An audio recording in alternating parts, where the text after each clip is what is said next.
So you're going to unwind your warp, and you're going to do that by taking the side out that's wound up in the center part. And then after you get that part out, it should just shake out because it's folded in half for the most part. You're going to have a little bit of a tail. And then what you're going to do is you're going to thread your warp yarn with your tapestry needle. You can just make a little bunny ear on the long end of the tail. And you're going to slide your needle up so that you have the warp thread almost in half.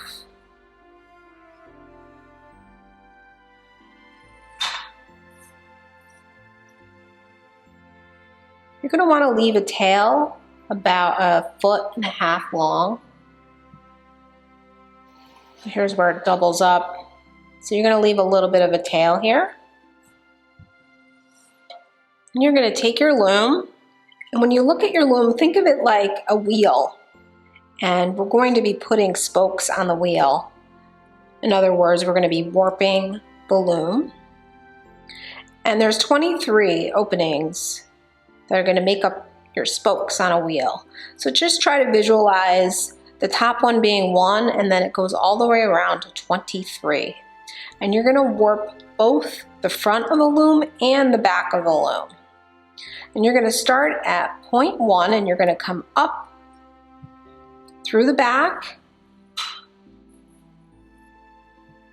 Notice my index finger is behind the opening, and you're going to leave a tail. You're going to leave a tail about 1.5 feet long.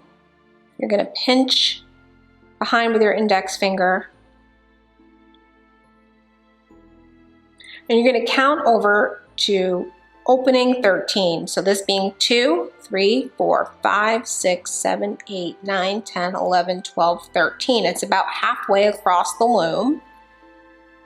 So you're going to see it divided nearly in half, although when you really look at it, you're going to notice that one side of the wheel is a little bit bigger than the other side when it's divided in half. And then you're going to come up through the opening again, just like you did with 1 at point 2. You're going to come up. And you want to make sure that when you're winding your warp that you don't have 2 warp threads coming up together. Just make sure you have 1 warp thread. So if you need to give your warp thread some slack, you will do that periodically throughout the warping process. I'm making the warp thread longer. I came up at 2, and I'm going to go down at 14. Keep circling around. You'll see an X on the front, and when you come up at 3, you'll see an X on the back. So you have an X here and an X on the back. And everything that you do on the front is mirrored on the back. So you come up at 3 and you go down at 15. You come up at 4 and you go down at 16.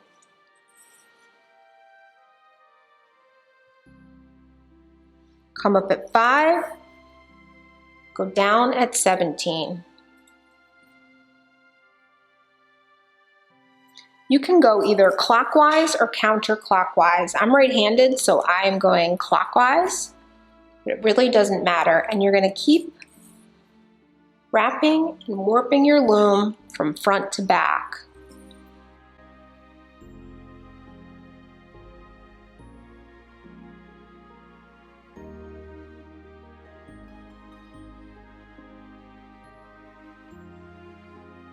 Going almost all the way around, and you're going to notice that there's 1 spoke on your wheel that still needs completed on the front, and the same on the back. You need 1 more warp thread on the back to complete it. We're going to finish this warp thread. This gets a little bit tricky, so stay with me here. You're going to complete this warp thread by tucking it under, you'll see there's a small triangle almost directly across, smaller than all the others. You're going to tuck your needle up through that section and up through the same way that you came. And you'll notice that all the threads will start to come towards the center. And now you're going to start to weave. You can start at any warp thread, go clockwise or counterclockwise, and you're going to go over and then under, and then over and then under, just picking up the warp threads on the top. You're going to go around a couple of times. You're going to want to make sure that the tension is even all the way around. You should have even tensioning, and you can adjust this along the way by pulling your threads tight. You can hold this in place so it doesn't slip. Keep going over and under.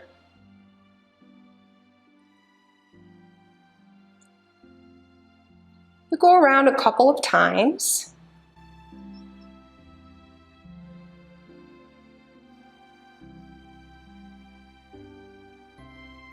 Once you've gone around a couple of times, you can secure your thread by wrapping it around one of the warp threads and giving it a little slip knot. This is a hitch knot because we're going to do this twice.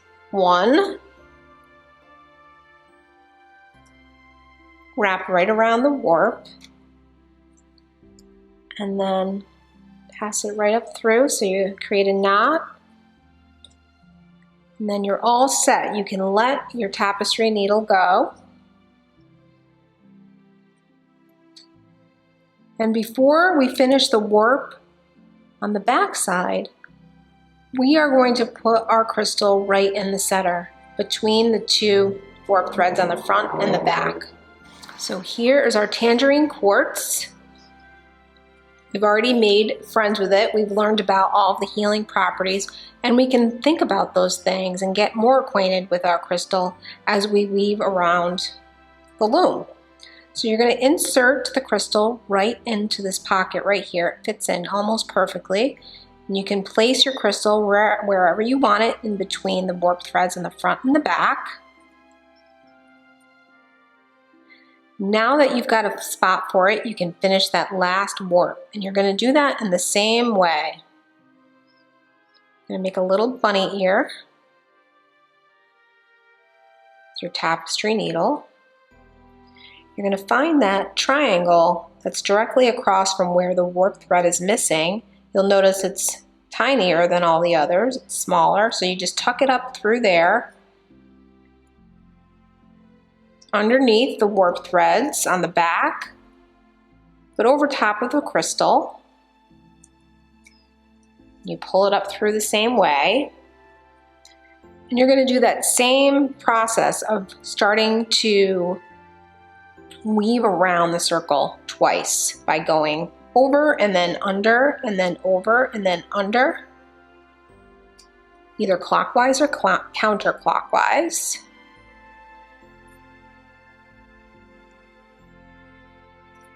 You just need to go around a couple times so the warp thread stays secure.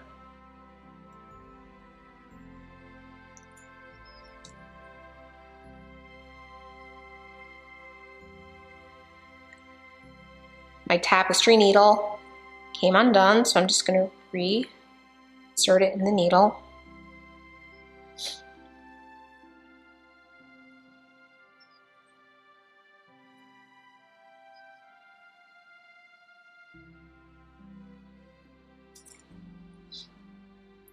All right, so now that I've gone around a couple of times, I'm going to secure it by giving it a hitch knot, where I want to wrap around one of the warp threads, pull it through and down, and do the same. Do it twice, it stays secure.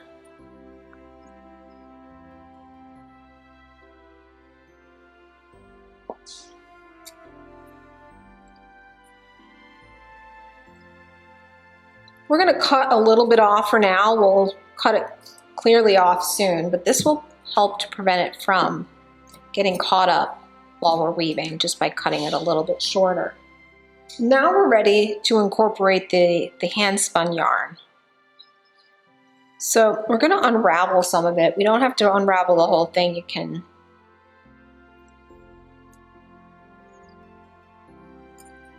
just cut a few yards, maybe 2 to 3 yards.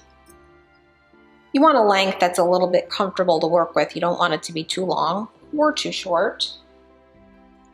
And I'm going to use that bunny ear. We can start weaving. Now, it's really optional whether you want to start with a hitch knot. Sometimes I don't.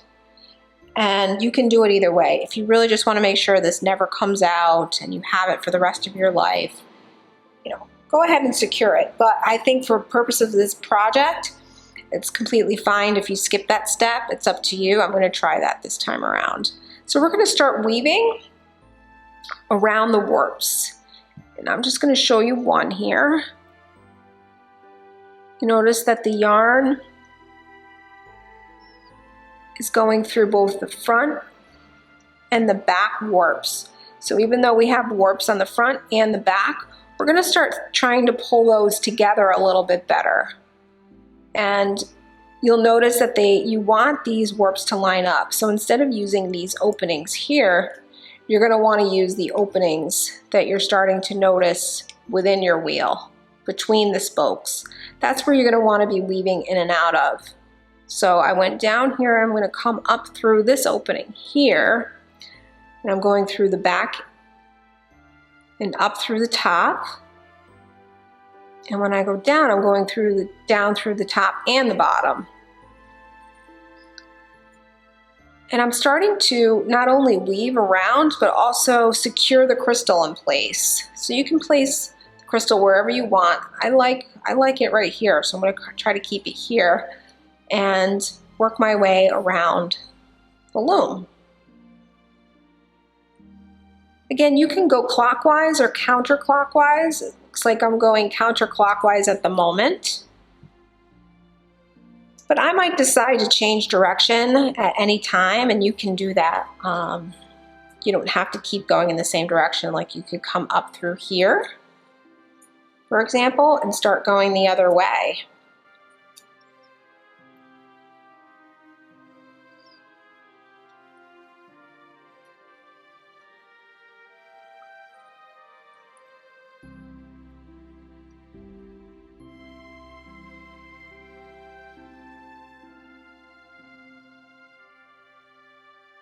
So rather than change directions, I'm going to make sure that I go around a couple times so that the crystal stays in place.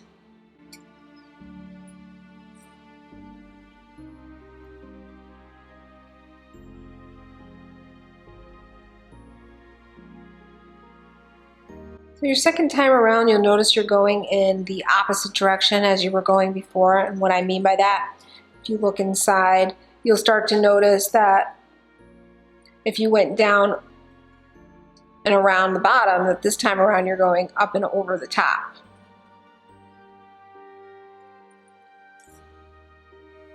And if it gets out of sequence, say you skipped one or you went over two, really it's fine. It doesn't matter if there's a mistake. It really isn't.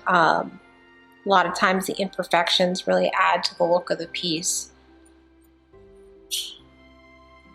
So this is the weft now that we're working on, and unlike the warp threads, the warps are under high tension, and the weft, you just want to make sure you're not pulling the yarn too tight. You just want them to let them naturally rest into place.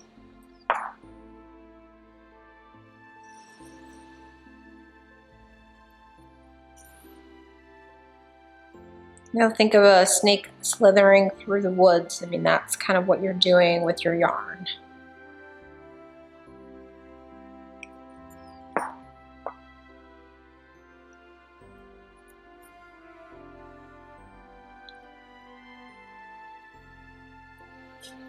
And also, once you get the hang of it, you'll start to get into a flow state. And this is a really great time to reflect on the meditation that you did. And, you know, weaving, although it's not meditation, it is very meditative, and it does get your mind in the state of flow. Another reason I like this stone is it really helps to activate the chakra that we're going to be working on next, which is the solar plexus. And you know, this is an energy source within the body, and so even though we're focusing on 7 of them, in some traditions they say 12 or even more, and I just think it's hard to compartmentalize the energy within our bodies, but we do have a interesting connection between each of them as they change. I think one of the reasons I love spinning yarn so much is I get to see transformation happen right in front of my eyes, and happening because I'm, you know, using my hands and coordinating in a certain way. So the yarn is starting to get a little short, so I'm going to go ahead and tuck it underneath and start a new one. And what I do is I just take my tapestry needle and slide it through the weft, like so, and then I can just cut it off, really. Should stay put. We can go ahead and cut these off as well now that they're out of the way so they don't keep getting stuck.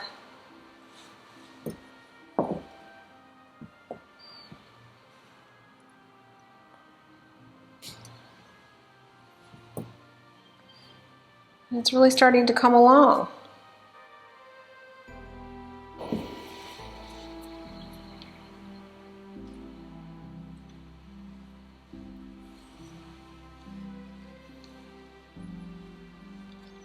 It doesn't really matter where you start with your new yarn. You can pick any spot. I'm going to pick right here. You just come up through both the front and the back.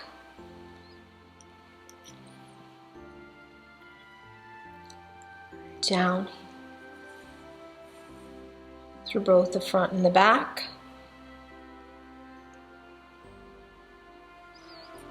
And I can show you what you have to do is you have to take your tapestry needle off the yarn, grab the shorter side. If we wanted to secure it with a half hitch knot, which we can do by wrapping around one of the warp threads, pushing it through here.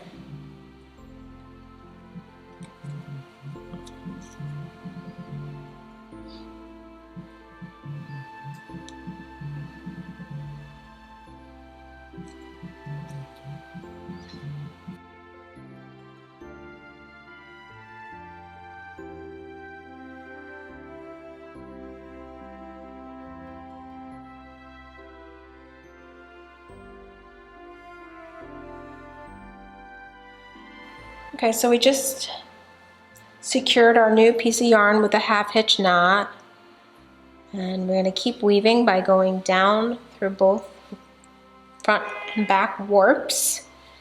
You'll notice sometimes there's some natural hay and things like that because it is hand spun yarn. You might notice that in your yarn. You're going to come up through both the back and the front, and you're just going to keep weaving around. Your yarn is now secure.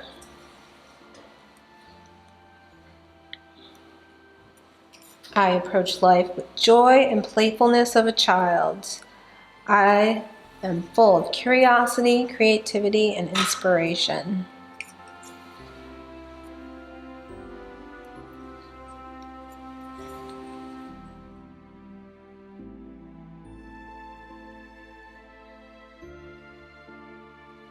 Here I'm going to start changing the direction and go back the other way.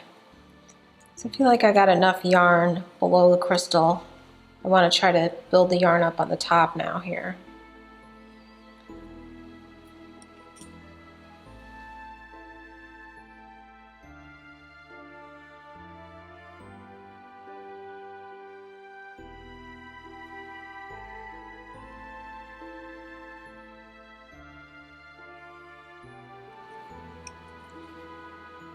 Okay, we can, now that this is short, the tail is short, we can just hide it underneath and through these other wefts up and under. Just slide it under here.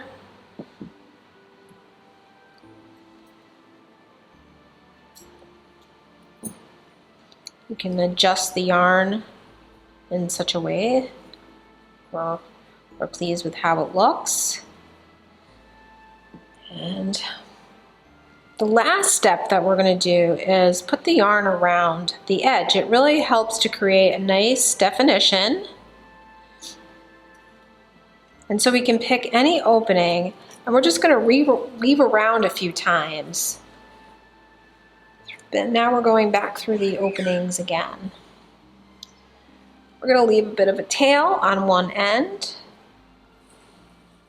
Well, thank you so much. Let me know what you think. Let me know, send me your feedback at info@sizzhandmade.com. Love to hear from you. Thank you so much.